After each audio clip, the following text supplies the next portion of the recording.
Pagbubukas sa damdamin ng masa. Paglilingkod para sa bansa. Ojos de Eucalyptus, nandito na! Narito na ang mga nagbabagang balita. DPWH contractor Sara Diskaya, di umano'y ginastos ang pondo ng flood control projects sa 28 na luxury cars. Naririto ang sitwasyon. Isa sa mga DPWH contractors na si Sara Diskaya, kwestiyon ng mga senador. Samantalang, ilan yung luxury cars mo? Nasa 28 po. 28 lang. Ano kayo nagka-interest sa kotse? Saan nyo gagamitin yung 28 kotse na luxury cars? Araw-araw gusto mo Collection. palit ng kotse? No, I have 4 kids that use it all the time for them to Oh, be 4 taken to kids school. lang. O, bigyan mo tig-isa, pero 20, ilan yun? 20 ka mo? 28? 28, opo. Sinubukan naming kunan ng testimonya ang abogado ni Diskaya, ngunit hindi siya sumang-ayon. Siniyasat ni Senator Jinggoy Estrada si DPWH contractor Sara Diskaya tungkol sa kanyang ikinubli na pera para sa flood control projects at kung ano ang pagkakasangkot ng contractor dito.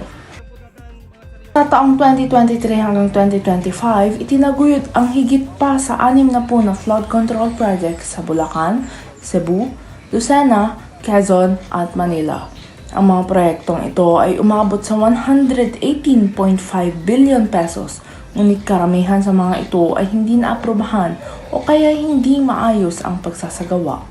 Ang mga flood control plans na mga ito ay binansagan ng Ghost Flood Control Projects. Upang tugunan ang problema sa student delinquency, binigyang tugon ni Bintawan National High School Guidance Counselor Ma'am Jessie Balut ang halaga ng pagkakaisa at pagtutulungan bilang solusyon sa bad student behavior. Narito si Quincy Tungpalan. Quincy? Yes. Janriel, nandito tayo ngayon sa Bintawan National High School, ang natatanging public secondary school ng bayan ng Villaverde, kung saan 1,500 na estudyante ay pumapasok at nag-aaral. Dahil dito, nakakaranas ang eskwelahan ng mga kaso ng bullying at student delinquency. Okay, so as you were saying naman, ma'am, Bintawan National High School, it has experienced its fair share of delinquency, experienced its fair share of bullying and whatnot.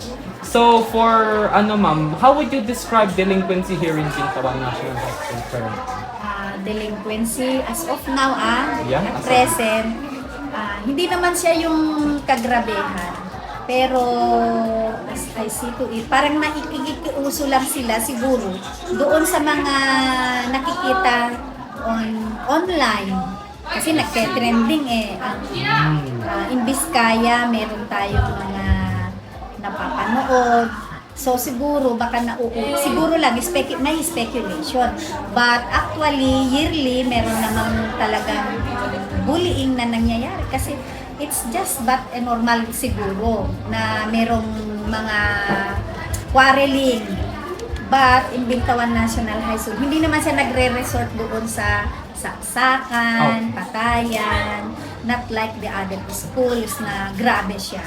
So I think we are still on the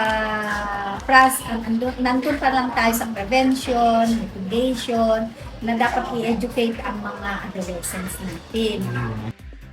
Bilang nag-iisang public high school sa Villaverde, maraming natatanggap na estudyante ang eskwelahan bawat taon.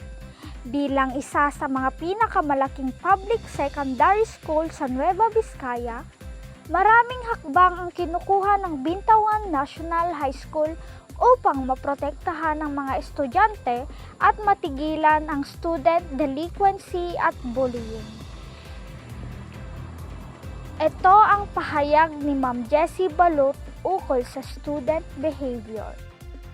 Susunod, mga business leaders at CEOs, iginiit ang paggalaw kontra korupsyon sa pampubliko at pampribadong sektor. Narito ang mga detalye. Jekyll? Itinuro din ni PWC Chairman at Senior Partner Roderick Danao ang Sumbing sa Pangulo initiative ng gobyerno. bilang malaking tulong dahil sa nasuri nitong 12,000 complaints galing sa iba't ibang sektor. Pinahalagahan niya rin kung gaano kaimportante ang law enforcement at ang batas. The next step is for the government to show serious enforcement and, legal actions to set the tone moving forward for the sake of our country.